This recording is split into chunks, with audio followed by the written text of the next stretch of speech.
Hi friends, ఈరోజు మన topic ఏంటంటే స్లాబ్లో అక్కడక్కడ క్రాక్స్ రావడం కానీ లేదంటే స్లాబ్ నుంచి లీకేజ్ అవ్వడం కానీ ఇలాంటివి జరుగుతూ ఉంటాయి చూసారు కదా. సో మనం అప్పుడు ఏంటంటే ఆ లీక్ అనేది ఎలా ఆపాలి అని చెప్పేసి ఈ వీడియోలో అయితే నేను చెప్పడం జరుగుతుంది. ఫ్రెండ్స్, లాస్ట్ టైం ఒక వీడియో చేశాను, అది కూడా దీనికి రిలేటెడే, కాకపోతే దాంట్లో ప్రాసెస్ చెప్పాను. బట్ ఈ వీడియోలో ఏంటంటే మీకు టోటల్గా ఎలా జరుగుతుందని చెప్పి చూపిస్తాను కూడా. ఫ్రెండ్స్, వీడియో ఖచ్చితంగా నచ్చుతుందని అనుకుంటున్నాను కూడా. సో లైక్ చేయండి ఫ్రెండ్స్, లైక్ చేయడం మాత్రం మర్చిపోవద్దు. కొత్తగా చూస్తే మన ఛానల్ సబ్స్క్రైబ్ చేసుకోండి. సో స్టార్టింగ్ ఏంటంటే ఇక్కడ మనం ప్రజెంట్ స్లాబ్ కింద ఉన్నాం కదా. సో ఈ స్లాబ్ కింద మనకి ఇక్కడ చూడండి క్రాక్ అనేది కనపడుతుంది చూసారు కదా. ఇప్పుడు మనం ఏంటంటే పైకి వెళ్ళి చూపిస్తాను మీకు స్లాబ్ పైన. సో చూస్తున్నారు కదా, ఇప్పుడు మనం స్లాబ్ మీద అయితే ఉన్నాము. ఇక్కడ చూడండి బేట్ల టైప్లో కనపడుతుంది చూసారు కదా స్లాబ్ అనేది. సో ఇక్కడ మనకి క్రాక్ వచ్చింది, ఎందుకంటే మనం చూసింది కింద చూసాము. ఇప్పుడు ఏంటంటే పైన స్లాబ్ మీదకి అయితే రావడం జరిగింది. సో ఇప్పుడు ఏంటంటే జనరల్గా స్లాబ్ రావడానికి రకరకాల కారణాలు ఉన్నాయి. సో దానికి స్టెప్ ఇచ్చి నేను ఆల్రెడీ వీడియో ఇంతకు ముందే చేశాను. సో ఆ వీడియో కూడా చూడండి, స్లాబ్కి ఎందుకు క్రాక్స్ వస్తున్నాయని చెప్పేసి. సో ఇప్పుడు ఏంటంటే ఈ క్రాక్ ఎలా ఫిల్ చేయాలంటే మనం నార్మల్గా సిమెంట్ అనేది ఉంటుంది చూసారు కదా, మనం వాడుకునే సిమెంట్. సో దాంట్లో ఒక మంచి సిమెంట్ తీసుకోండి. సిమెంట్ అది తీసుకోండి.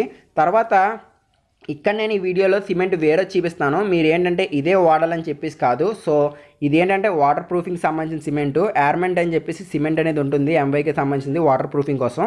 సో ఈ సిమెంట్ మార్కెట్లో నార్మల్ షాపుల్లో అయితే దొరుకుతుంది మనకి సిమెంట్ సంబంధించింది. సో దీంట్లో ఏంటంటే మనకి రెండు రకాలు ఉంటాయి. ఒకటి సిమెంట్ బ్యాగ్ ఒకటి వస్తుంది, ఒకటి లిక్విడ్ వస్తుంది. ఇక్కడ బకెట్ ఉంది చూసారు కదా, ఈ బకెట్లో లిక్విడ్ వస్తుంది సిమెంట్ అది. సో మనం లిక్విడ్, ఈ బకెట్లో సిమెంట్, ప్రాసెస్ కూడా దాని మీద ఉంటుంది, ఎలా కలపాలి ఏం చేయాలని చెప్పేసి. సో మనం ఏంటంటే ఈ సిమెంట్ అనేది తీసుకోండి, పేస్ట్ టైప్లో ఆ లిక్విడ్లో కలిపి రెండు కలుపుకోవాలి, మిక్స్ చేయాలి. అది ఎలా మిక్స్ చేస్తానని చూపిస్తాను ఇక్కడ. సో చూడండి, మనకేంటంటే వీడియో కరెక్ట్గా అదే టైంలో మనం లేకపోవడం వల్ల ఏంటంటే వీడియో పర్ఫెక్ట్గా లేదు ఇక్కడ. బట్ నేనేంటే ప్రాసెస్ చెప్తాను, ఇదే ప్రాసెస్. సిమెంట్ అనేది ఆ లిక్విడ్లో కలుపుకుంటారు. సో ఆ లిక్విడ్లో కలుపుకుండి, ఇది నార్మల్గా బ్రష్తో పెయింటింగ్ వేస్తామని చూసారు కదా. సో మీరు చూసి ఉంటారు కదా పెయింటింగ్ ఎలా వేస్తారో ఆ టైప్లో. సో ఈ సిమెంట్ అనేది దాంట్లో పూర్తిగా కలిపేసుకున్న తర్వాత ఏం చేస్తాడంటే మనకి ఎక్కడ వచ్చింది అది ఉంటుంది కదా ఏరియా, ఎక్కడైతే మనకి ఖాళీ వస్తుంది అంటే స్లాబ్ మీద అయితే స్లాబ్ మీద, లేదంటే బీమ్ అయితే బీమ్ దగ్గర. సో ఈ సిమెంట్ పేస్ట్ అనేది దాని మీద అప్లై చేయాలి ఫ్రెండ్స్. సో అది కూడా చూపిస్తాను. టోటల్గా అయితే ఇక్కడ అప్లై చేశారు. సో అది కూడా చూడండి ఒకసారి. సో ఫ్రెండ్స్, ఇక్కడ మీరు ఆల్రెడీ చూడండి కింద ఏదో సిమెంట్ లేయర్తో పూత పూసినట్లుగా ఉందో చూసారు కదా. ఇందాక మనం చూసిన క్రాక్ ఎక్కడే ఫ్రెండ్స్, కాకపోతే నేను ఆ టైంలో వీడియో రికార్డ్ చేయలేకపోయాను. ఇక్కడ చూడండి, ఆల్రెడీ మనం ఇందాక బకెట్లో సిమెంట్ పేరు తీసుకుండి పేస్ట్ టైప్లో కలిపి చేశాడు కదా, ఆ పేస్టే టోటల్ క్రాక్ వచ్చిన ప్రతి చోట ఎక్స్ట్రాగా చుట్టూరు అటు 3 అడుగులు ఇటు 3 అడుగులు వదులుకున్నాడు, ఎక్కువ దూరం పెట్టి చేశాడు, ఎందుకంటే మళ్ళీ ఆ చుట్టుపక్కల క్రాక్ ఎక్కడ రాకూడదని చెప్పేసి. సిమెంట్ పేస్ట్ అయితే ఇందాక మనం చూసిన సిమెంట్ పేస్ట్ ఇక్కడ పెట్టడం జరిగింది. తర్వాత ఇక్కడ మనకి మేస్త్రి గట్ల టైప్లో కడుతున్నాడు కదా, ఇదేంటంటే మొత్తం ఆరిపోయిన తర్వాత దీంట్లో నీళ్ళు అనేది పెడతాను చూసారు కదా, అందుకని ఈ గట్లు అయితే దానికే.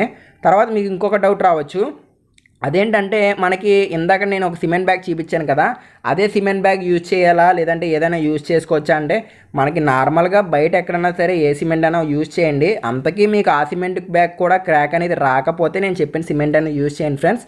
సో అదొకటి. తర్వాత ఈ విధంగా మొత్తం ప్రాసెస్ అంతా ఈ గట్లు ఇవన్నీ అయిపోయిన తర్వాత ఏంటంటే దీంట్లో మనకి నార్మల్గా డాక్టర్ ఫిక్సిట్, కొంచెం సిమెంటు, కొంచెం లైట్గా నీళ్లు, ఆ 3 మిక్స్ చేసి నీరు టైప్లో పోయండి. ఇక్కడ చూడండి ఆల్రెడీ ఇక్కడ పోతున్నారు. సో ఈ గట్లు అయితే కట్టేసిన తర్వాత డాక్టర్ ఫిక్సిట్, కొంచెం లైట్గా సిమెంటు, తర్వాత ఏంటంటే లైట్గా నీళ్లు, ఈ 3 మిక్స్ చేసి దీని ఏమంటే కళాయి అంటారు చూసారు కదా, ఆ టైప్లో 3 మిక్స్ చేసి ఇక్కడ ఎక్కడ వచ్చింది ఆ ఏరియా టోటల్ మొత్తం అంతా అదంతా సిమెంట్ వాటర్తో లైట్గా అలా చేసాను ఫ్రెండ్స్. సో ఇలా చేసిన తర్వాత ఏంటంటే మనకి అది ఒక రోజులో మొత్తం అంతా ఆరిపోతుంది.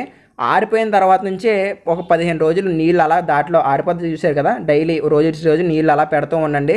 సో ఖచ్చితంగా ఒక 15 రోజులు అయితే ఇలా చూడండి. నాకు తెలిసి ఇదైతే మాకు క్రాక్ అయితే ఎటువంటి క్రాక్ రాలేదు. ఈ ప్రాబ్లం మీకు కూడా సాల్వ్ అయితే నా కామెంట్ సెక్షన్లో కామెంట్ చేయండి ఫ్రెండ్స్. అలాగే కొత్తగా చూస్తే మన ఛానల్ సబ్స్క్రైబ్ చేసుకోండి. ముఖ్యంగా చెప్తున్నాను, ఈ వీడియో మాత్రం లైక్ చేయండి ఫ్రెండ్స్. Thanks for watching.